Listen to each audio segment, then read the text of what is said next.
Hello there, welcome to Whispered Ages. Before we begin our journey through time together, I'd love to know how your day has been treating you. Whether it's morning coffee time, an afternoon break, or perhaps you're settling in for the evening, wherever you are in this vast world of ours, you found the perfect moment to step back into history. If you're enjoying these stories from the past, please consider subscribing to Whispered Ages for more tales of civilizations lost and found.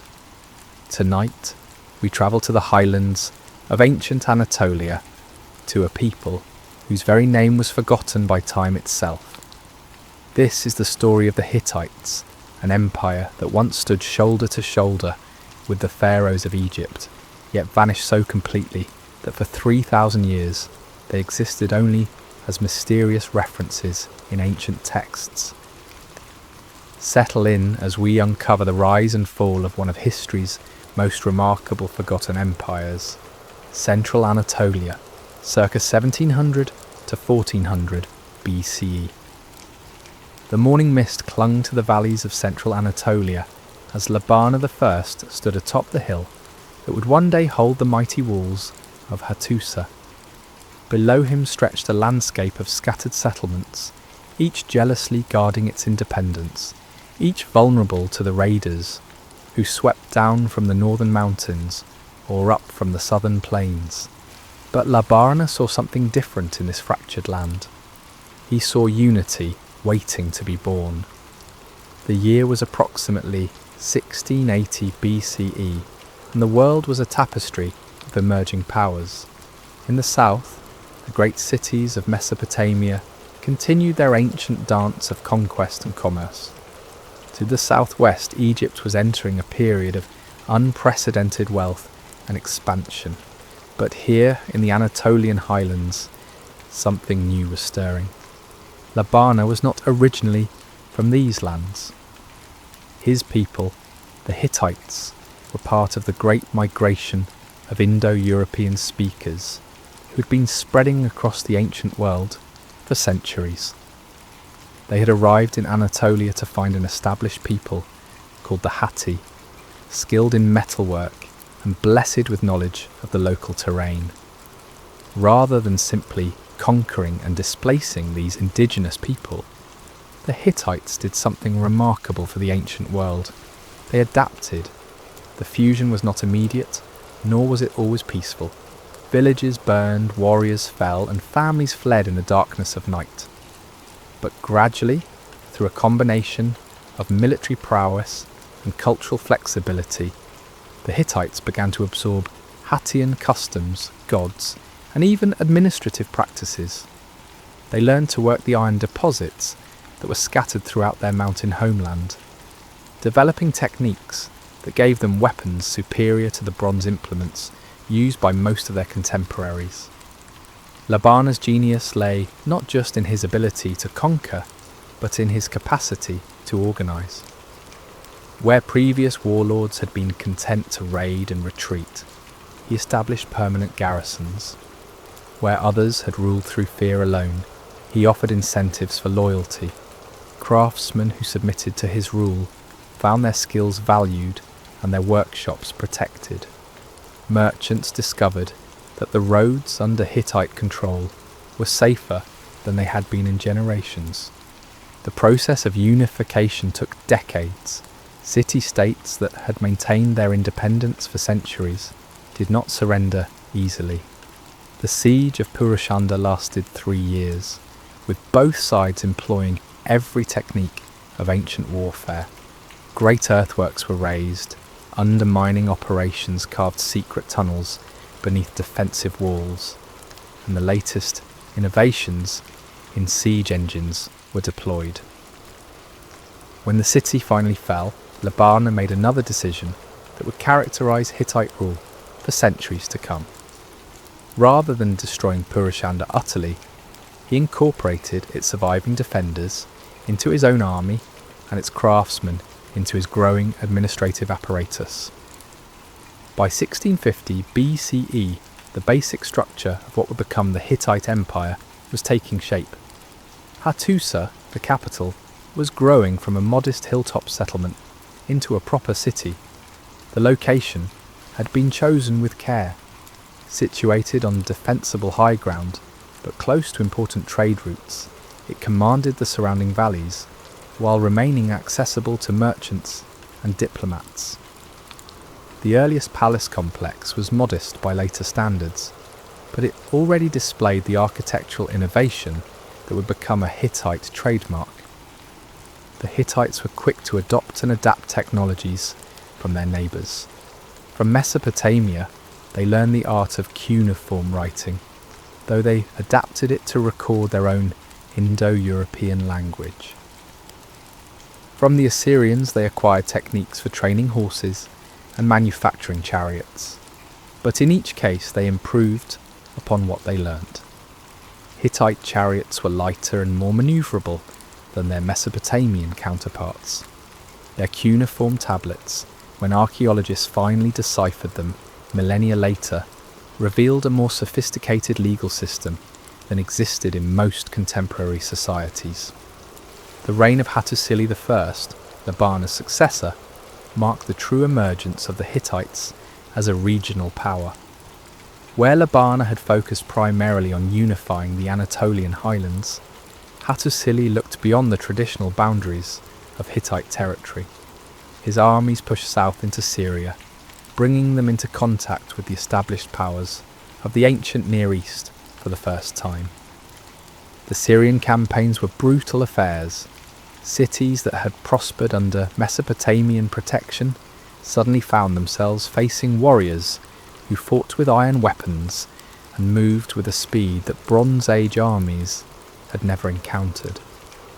Al-Lalak fell after a siege that lasted only 2 months.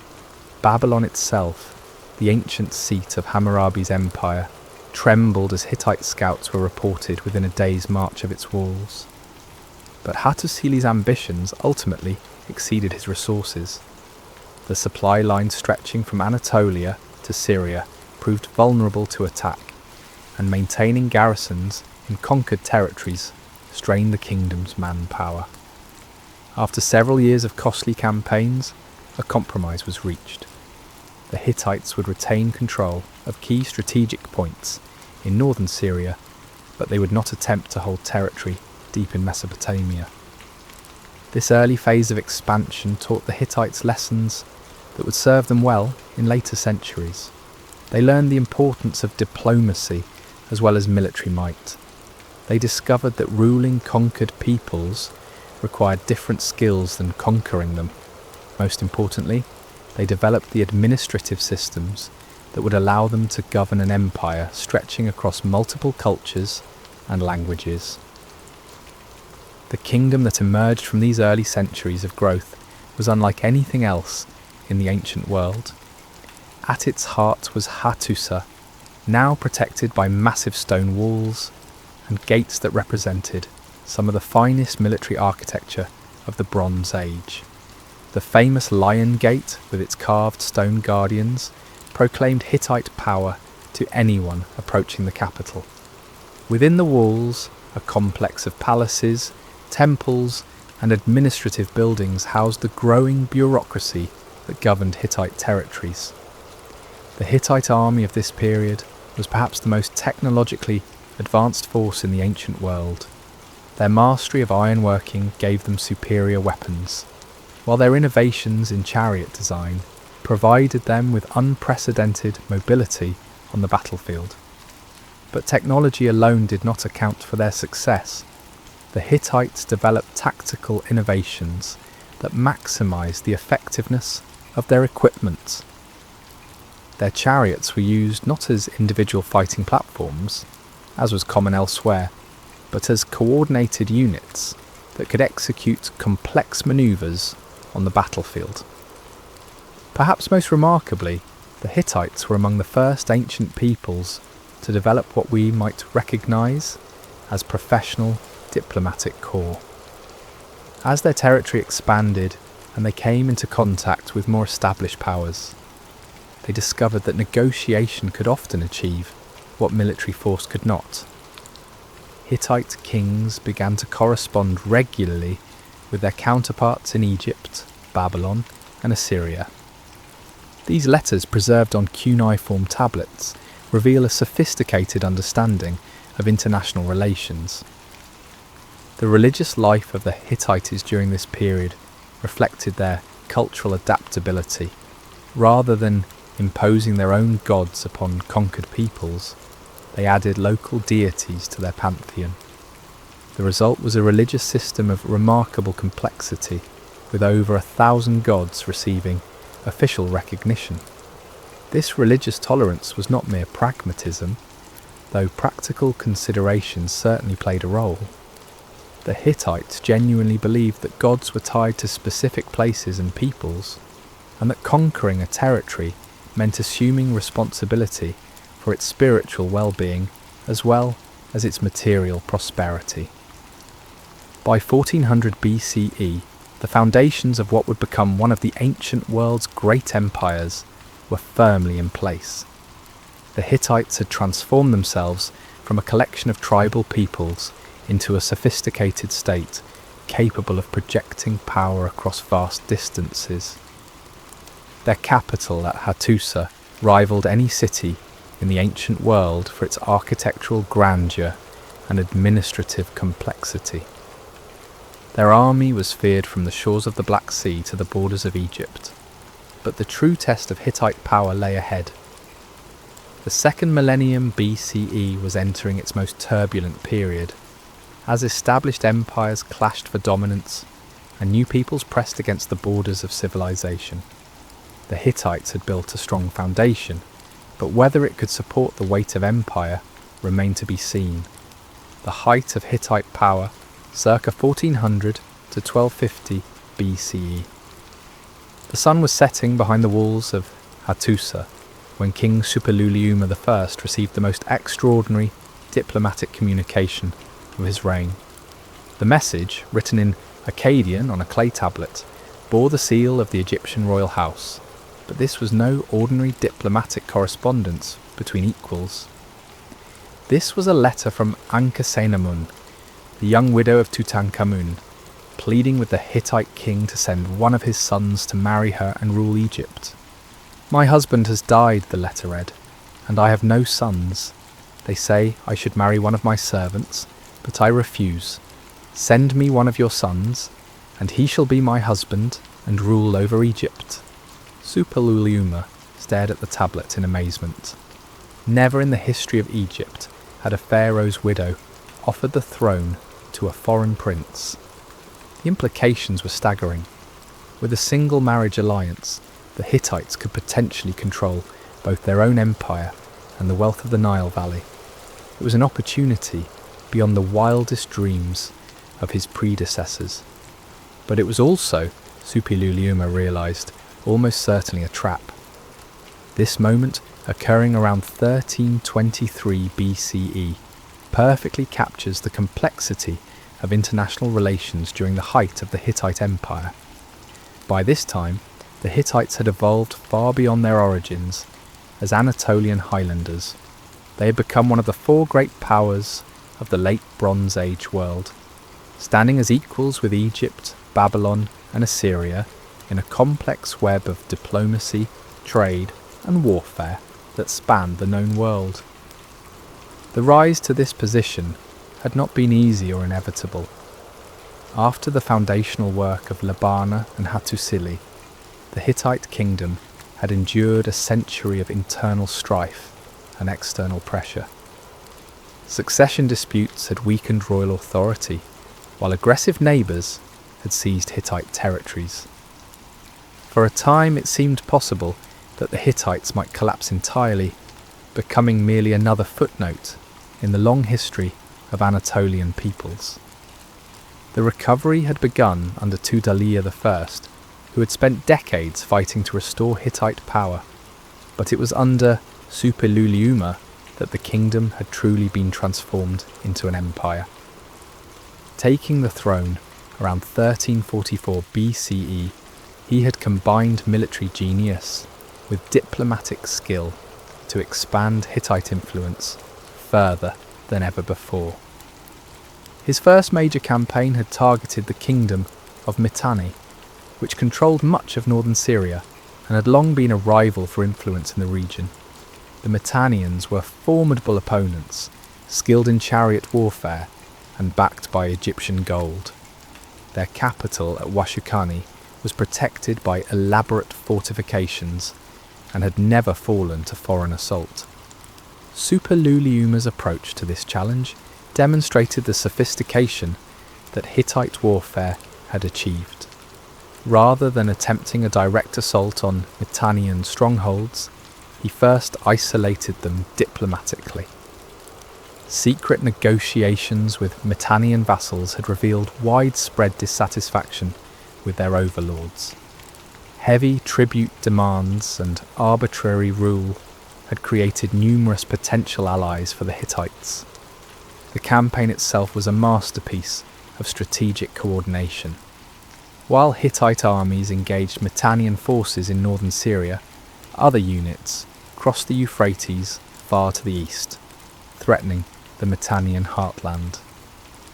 Supply lines were carefully planned to ensure that Hittite forces could maintain their offensive for months, if necessary. Most importantly, local populations were treated as potential allies rather than conquered peoples. The decisive battle had occurred near the city of Carchemish in 1340 BCE. The Mitannians, forced to fight on multiple fronts, had gathered their strength for a final confrontation. Their army was magnificent, with hundreds of bronze-armoured chariots, arranged in perfect formation, their horses prancing beneath banners that had flown over Syrian battlefields for generations. The Hittite force that faced them represented the culmination of centuries of military evolution. Their chariots were lighter and more manoeuvrable than their opponents. Their iron weapons gave individual warriors a crucial advantage, and their tactical coordination was superior to anything the Mitannians had encountered. But perhaps most importantly, they fought with the confidence of soldiers who knew they represented a rising power, while their enemies faced the spectre of inevitable decline. The battle lasted from dawn until late afternoon. Chariot charges thundered across the plain, raising clouds of dust that obscured the sun. Infantry formations clashed in brutal hand-to-hand combat, while archers sought elevated positions from which to rain death upon their enemies. When the dust finally settled, Mitannian power in Syria had been broken forever. But Superluliuma's true genius lay not in his ability to win battles, but in his capacity to consolidate victories. Rather than attempting to rule conquered territories directly from distant Hattusa, he established a system of client kingdoms ruled by local dynasties that owed allegiance to the Hittite crown. This approach required careful management and constant diplomatic attention, but it allowed the Hittites to control vast territories with relatively small numbers of troops. The success of this system was demonstrated in the aftermath of the Mitannian conquest. Several Syrian city-states that had been Mitannian vassals voluntarily submitted to Hittite overlordship, calculating that the Hittites would prove more benevolent masters than their predecessors. The transition was not without violence, but it was far less destructive than it might have been if the Hittites had attempted to impose direct rule. This expansion brought the Hittites into direct confrontation with Egypt, which had long considered Syria to be within its sphere of influence. The Egyptian pharaoh Amenhotep III had watched Hittite expansion with growing alarm, but his own kingdom was entering a period of internal turmoil that limited his ability to respond effectively. His son and successor, Akhenaten, was more interested in religious reform than foreign policy, allowing Hittite influence in Syria to grow unchecked. It was during this period of Egyptian weakness that Ankhesenamun's extraordinary letter had arrived. Superluliuma's advisors were divided on how to respond. Some argued that the opportunity was too great to ignore, That control of Egypt would make the Hittites masters of the entire ancient world. Others warned that the offer was almost certainly a trap, designed to lure a Hittite prince to his death and provide Egypt with a casus belli for war against the Hittites. After months of deliberation, Suppiluliuma made his decision. He would send his son Zananza to Egypt, but with a small escort and careful instructions to retreat immediately if the situation appeared dangerous. The gamble was enormous, but the potential rewards justified the risk. The plan ended in disaster. Zananza and his escort were murdered while travelling through Syrian territory, possibly by Egyptian agents, possibly by bandits who had no idea of the political significance of their victims. The young prince's death made war between the Hittites and Egypt inevitable. The conflict that followed was unlike anything the ancient world had ever seen.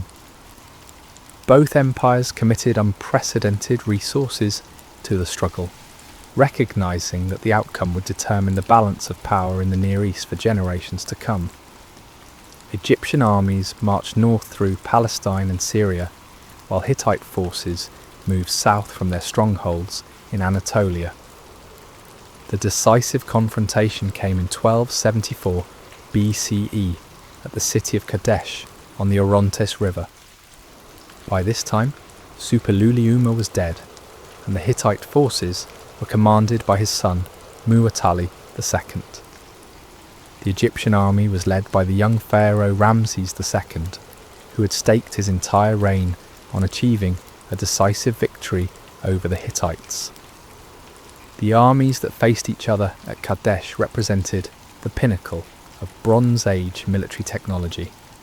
The Egyptians had assembled the largest force in their history, with over 20,000 infantry and nearly 3,000 chariots. Their equipment was magnificent, with bronze weapons polished to mirror brightness, and chariots decorated with gold and precious stones. Ramses himself rode in a chariot that was said to be worth more than entire cities. The Hittite army was smaller, but more experienced.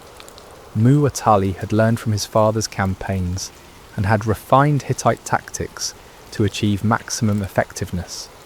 His chariots were arranged in units that could operate independently or coordinate for large-scale maneuvers. His infantry included both regular troops and contingents from allied kingdoms, creating a force that was both diverse and unified in purpose. The battle itself was a testament to the complexity of ancient warfare. It began before dawn with skirmishing between advance units, escalated into a series of massive chariot charges that shook the earth and culminated in a confused melee that lasted until sunset. Both sides displayed remarkable courage and skill, and both suffered devastating casualties. When the fighting ended, neither side could claim a clear victory. The Egyptians had failed to break Hittite power, but the Hittites had been unable to drive the Egyptians from Syria entirely. Both armies had been so badly mauled that continuing the campaign was impossible.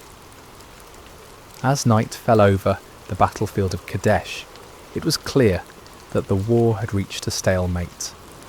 The aftermath of Kadesh demonstrated the sophistication that ancient diplomacy had achieved.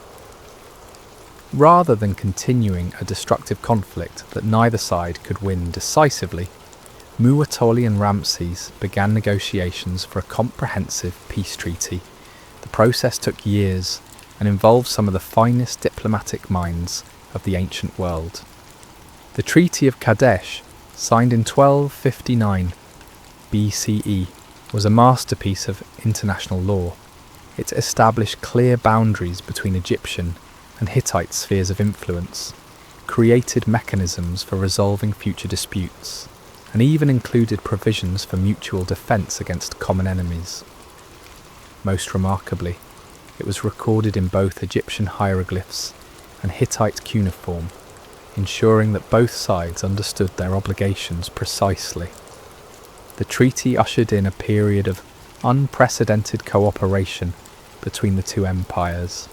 Trade flourished along routes that had been battlefields only years before. Cultural exchange reached new heights, with Egyptian artists working in Hittite courts and Hittite craftsmen finding markets in Egyptian cities. The marriage of a Hittite princess to Ramses II symbolized the transformation of former enemies into allies.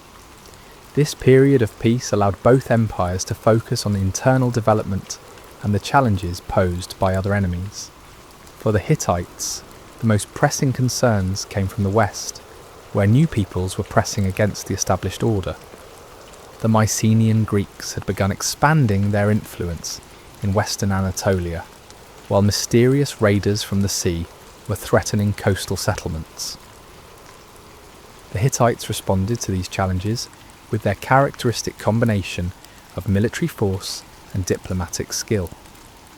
Treaties were negotiated with Greek kingdoms that established clear boundaries and trading relationships. Coastal defences were strengthened, and naval forces were developed to counter seaborne raiders. The Great Archive at Hattusa from this period reveals a diplomatic correspondence that spanned the known world, from the Greek islands to the borders of India. But perhaps the most significant development of this period was the evolution of Hittite administrative systems. Governing an empire that stretched from the Black Sea to the borders of Egypt required unprecedented organisational sophistication.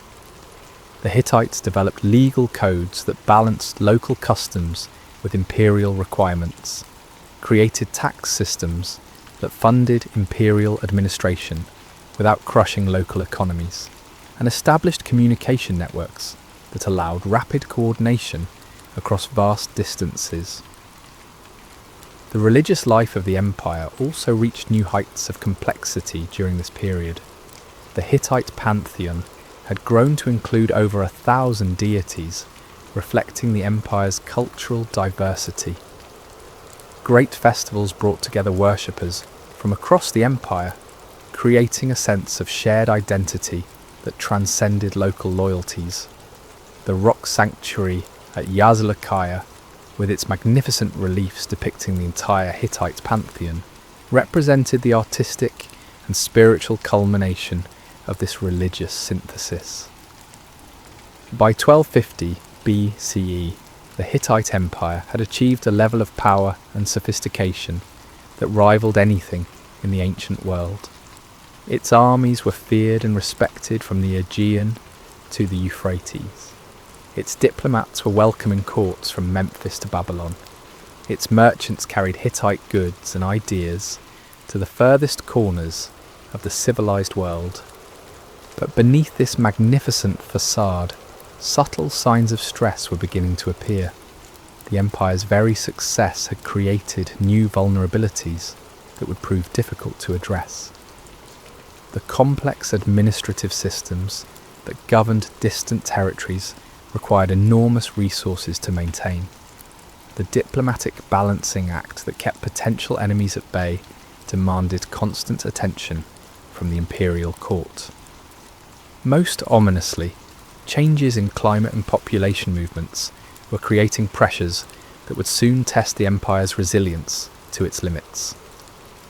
The height of Hittite power was magnificent to behold, but like all human achievements, it carried within itself the seeds of its own eventual decline. The final century, circa 1250 to 1178 BCE. The first signs of trouble came not from enemy armies or diplomatic crises, but from the sky itself. In the 13th century BCE, the climate of the eastern Mediterranean began to shift in ways that would have catastrophic consequences for the civilizations that had flourished there for over 1,000 years. Rains that had fallen reliably for generations began to fail. Rivers that had never been known to run dry became seasonal streams. The great granaries of Hattusa, once symbols of Hittite prosperity, stood increasingly empty as harvest dwindled year after year. King Tudhaliya IV stood on the walls of his capital city in the year 1220 BCE, looking out over fields that should have been golden with grain, but instead stretched brown and barren to the horizon. The reports from his governors throughout the empire told the same story. In the coastal regions, fishing yields were declining as marine ecosystems shifted. In the mountain valleys, herds that had sustained communities for centuries were dying of starvation. Across the empire, populations were beginning to move, seeking new sources of food and water. The Hittites had faced military challenges before and had overcome them through superior organisation and battlefield skill. They had navigated complex diplomatic crises through careful negotiation and strategic compromise. But this new challenge was different. No army could defeat a changing climate, no treaty could restore failed rains, and no administrative system could create food where none existed. The empire's response to the crisis revealed both its strengths and its fatal weaknesses. The efficient communication networks that connected Hattusa to distant provinces quickly brought word of local famines to the imperial court.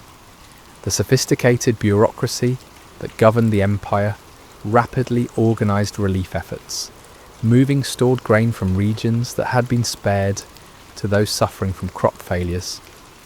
The diplomatic corps that maintained relations with neighbouring powers negotiated agreements to import grain from Egypt and Mesopotamia. For a time, these measures seemed adequate. The empire's accumulated wealth allowed it to purchase food from abroad. Its administrative efficiency ensured that relief supplies reached those who needed them most urgently. But as the climate crisis deepened and spread, even these considerable resources proved insufficient. The social contract that bound the Hittite Empire together had always been based on the state's ability to provide security and prosperity to its subjects. In exchange for taxes and military service, the empire offered protection from external enemies and access to trade networks that brought wealth and exotic goods to even remote provinces. But as harvests failed and trade declined, this fundamental bargain began to break down. The first rebellions began in the outer provinces, where imperial control had always been lightest and local loyalties strongest. Syrian vassal kingdoms that had accepted Hittite overlordship during times of prosperity began to question why they should continue paying tribute to a distant capital when their own people were starving. The garrisons that enforced imperial authority were themselves affected by food shortages, and their loyalty became increasingly uncertain. Tudhaliya's attempts to maintain control of these distant territories stretched imperial resources to the breaking point. Military expeditions to suppress rebellions required enormous quantities of supplies that the empire could no longer spare.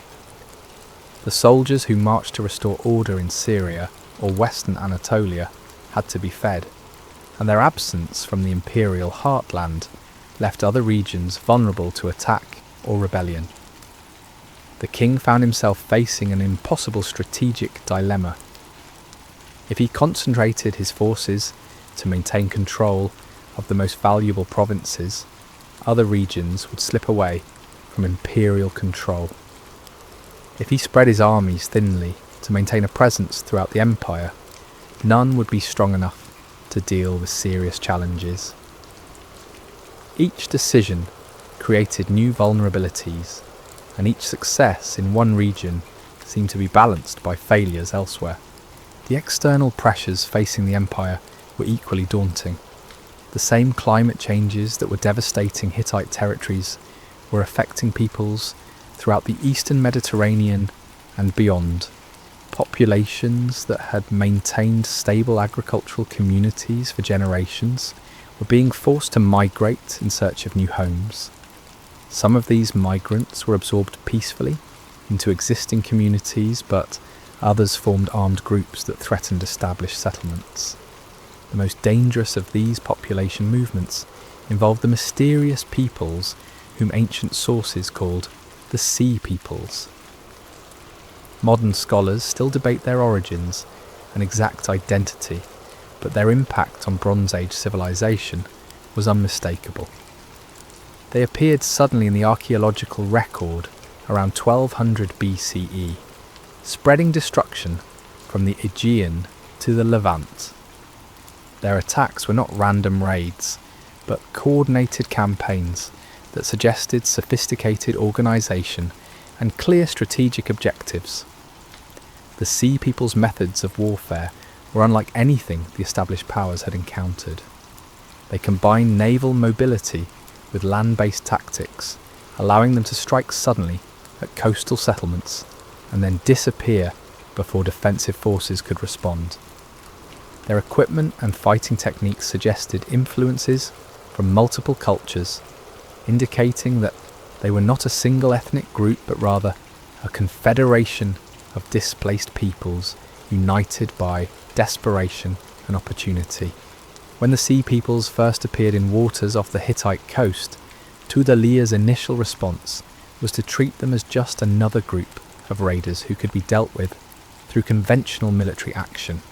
Coastal fortifications were strengthened, naval patrols were increased, and diplomatic warnings were sent to neighbouring kingdoms about the new threat. But as reports of Sea People's activities accumulated, it became clear that this was no ordinary challenge. The attackers seemed to have detailed knowledge of local conditions and defensive arrangements. Their raids were timed to coincide with local harvest seasons, when defensive forces were dispersed and storehouses were full. Most disturbing of all, they appeared to have allies or sympathisers within some of the communities they attacked. Fortified positions that should have been impregnable fell with suspicious ease, and enemy forces seemed to have advanced knowledge of defensive plans. The growing realisation that the empire faced enemies, both within and without, created a climate of suspicion and paranoia that further weakened imperial cohesion. Local governors found their loyalty questioned by the imperial court, while the court itself became convinced that treachery was everywhere. Tudhaliya instituted harsh measures to ensure loyalty, but these often had the opposite effect, driving previously loyal subjects into active opposition. The crisis reached its climax during the final years of Tudhaliya's reign. A confederation of Sea Peoples and displaced Anatolian tribes launched a coordinated assault on the Hittite heartland itself. Unlike previous attacks on distant provinces, this strike threatened the very core of imperial power. The attackers demonstrated sophisticated intelligence about Hittite defensive arrangements and struck at precisely the moment when the imperial army was dispersed on multiple fronts. The siege of Hattusa that followed was unlike anything in the city's long history. Previous attacks had been brief affairs, quickly repelled by the city's formidable defences, but this assault was sustained and methodical, clearly planned by commanders who understood both the strengths and weaknesses of Hittite fortifications. The attackers established permanent camps around the city and began a systematic campaign to starve the defenders into submission. Inside the walls, conditions deteriorated rapidly. The population, that had swelled with refugees from the surrounding countryside, quickly exhausted stored food supplies. Disease spread through overcrowded districts, and civil order began to break down. Most ominously, reports reached the king that some of his own nobles were secretly negotiating with the besiegers, seeking to preserve their own positions in whatever regime might emerge from the empire's collapse. The exact details of Hattusa's final days remain mysterious. Archaeological evidence shows that the city was systematically burned sometime around 1180 BCE, but whether this destruction was carried out by foreign invaders or by the inhabitants themselves remains unclear. The royal archives were deliberately destroyed, suggesting that someone wanted to ensure that the empire's secrets died with it. The great temples were stripped of their treasures, and the massive fortifications that had protected the city for centuries were systematically dismantled. What is certain is that when the destruction ended, the Hittite Empire had ceased to exist. The administrative systems that had governed territories from the Black Sea to the Mediterranean collapsed almost overnight. The trade networks that had carried Hittite goods throughout the ancient world were severed. The diplomatic correspondence that had connected Hattusa to courts throughout the known world simply stopped. The disappearance of the Hittites was so complete that within a few generations their very existence had been largely forgotten. The territories they had ruled were occupied by new peoples who had no memory of previous rulers. The languages they had spoken ceased to be written and eventually died out entirely. The gods they had worshipped were replaced by new deities who commanded the loyalty of new populations. Some survivors undoubtedly escaped the general catastrophe. Small Hittite kingdoms persisted in southeastern Anatolia and northern Syria for several more centuries, maintaining some memory of the great empire's traditions. But these were pale shadows of the former imperial glory, local principalities that bore little resemblance to the great power that had once challenged Egypt and Babylon. The speed and completeness of the Hittite collapse has puzzled historians for decades. How could an empire that had survived for centuries, that had overcome numerous military and diplomatic challenges, disappear so suddenly and thoroughly? The answer seems to lie in the combination of environmental crisis, social breakdown, and external pressure that overwhelmed the empire's adaptive capacity. The Hittites had built their power on their ability to respond flexibly to changing circumstances. Their military innovations had allowed them to defeat more established powers. Their diplomatic skill had enabled them to manage complex international relationships. Their administrative efficiency had permitted them to govern diverse populations across vast territories. But all of these adaptations had been responses to political and military challenges. When faced with environmental changes that undermined the fundamental basis of their society, the empire's sophisticated systems proved inadequate. The climate crisis had not only reduced the empire's economic resources, but had also triggered population movements that destabilized the entire region.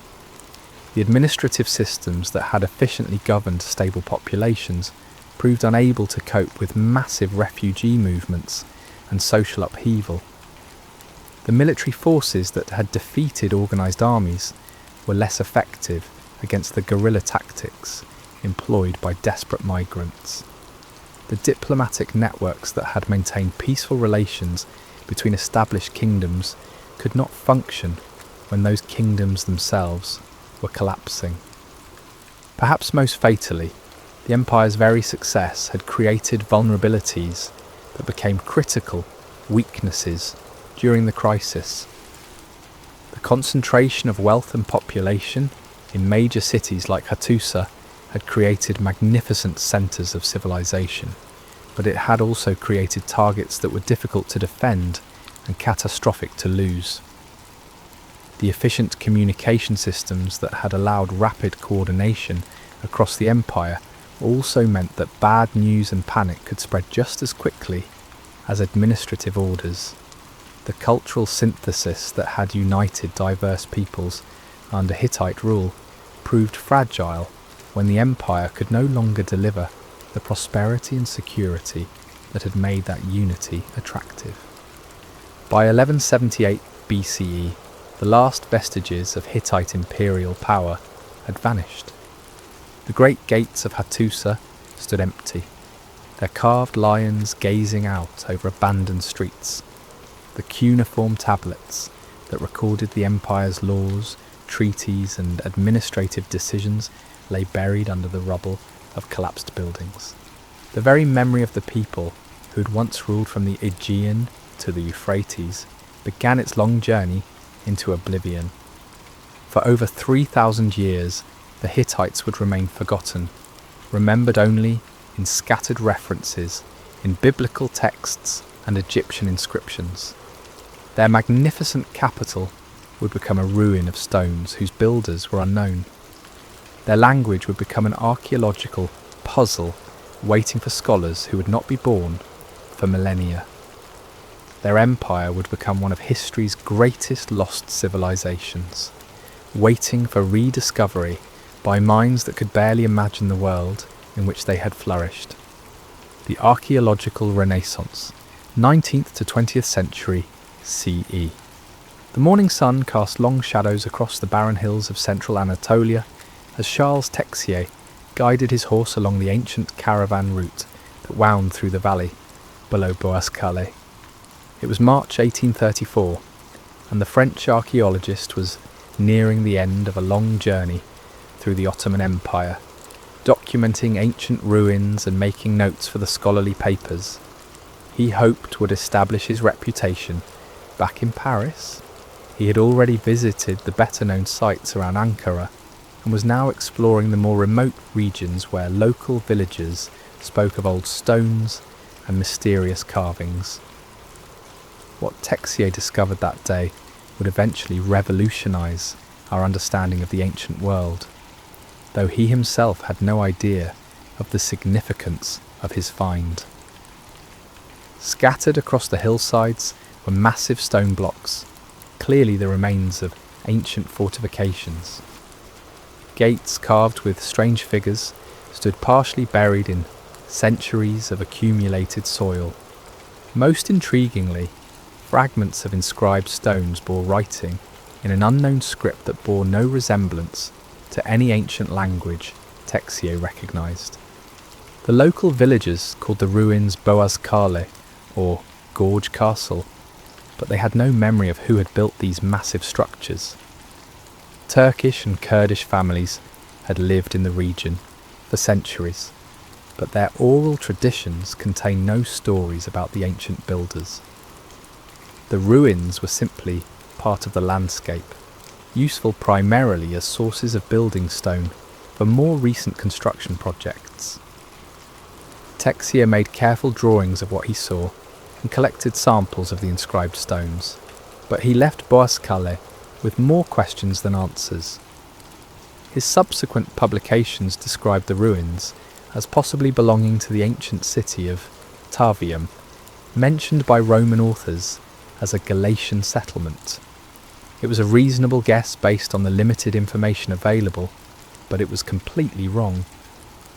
The ruins that Texier had documented were far older and far more significant than anyone in the 19th century could have imagined. For the next 70 years, the ruins at Boaz-Calais remained an archaeological puzzle. Other travellers visited the site and added their own observations, but no one could definitively identify the builders or decipher the mysterious inscriptions. Some scholars suggested connections to the Assyrians or Babylonians, while others proposed that the ruins were Roman or Byzantine. The strange hieroglyphic writing found on some stones was particularly puzzling, resembling Egyptian hieroglyphs in some ways, but clearly representing a different language entirely. The breakthrough came in 1906 when Hugo Winkler arrived at Boaz-Calais and began excavating. His team immediately uncovered thousands of cuneiform tablets in royal archives. These tablets revealed diplomatic correspondence between Hittite rulers and the pharaohs of Egypt, proving this was no minor kingdom but a great empire. The tablets contained copies of the Treaty of Kadesh between the Hittites and Ramses II, the same treaty found in Egyptian temples. Scholars realised they had rediscovered one of the ancient world's four great powers. The mysterious Hittites mentioned in the Bible had been lost for 3,000 years. Excavations revealed Hattusa's true magnificence. 6 kilometres of fortification walls, massive palace complexes, and advanced architecture, rivaling any ancient civilization. In 1915, Czech scholar Bedřich Hrozný deciphered the Hittite language, proving it was Indo-European and the oldest of its language family. The discoveries revolutionized Bronze Age history. The Hittites weren't just another forgotten people, but master diplomats who maintained correspondence across the known world. Their legal system protected women and slaves in unprecedented ways. Their religious tolerance created a pantheon of over 1,000 gods. Their iron technology and chariot innovations gave them military superiority. Modern excavations continue revealing new aspects of their sophisticated civilization. Advanced metallurgy, complex agriculture, and extensive trade networks paint a picture of remarkable achievement. The Hittites pioneered diplomatic practices still used today and demonstrated how cultural diversity could strengthen rather than weaken an empire. From Labana's first dreams of unity in Anatolia to Suppiluliuma's correspondence with Egyptian queens, from the burning of Hattusa to Winkler's excavations, the Hittite story spans 3 millennia. They achieved immortality through rediscovery, proving that even the most complete historical defeats aren't final. Today, the Lions of Hattusa still guard their gates as tourists and scholars pay homage to the forgotten empire that is forgotten no more. Their legacy lives on in museums worldwide, ensuring these remarkable people will never again disappear from human memory. The Hittites remind us that history is never truly finished, that every generation must rediscover the past, and that the ancient world still holds surprises for those who seek them. The whispered ages have given up their secrets. The Hittites have reclaimed their rightful place among the great civilizations of antiquity, teaching us that human ambition and achievement can survive even the deepest oblivion. Thank you for joining us on this journey through time with Whispered Ages.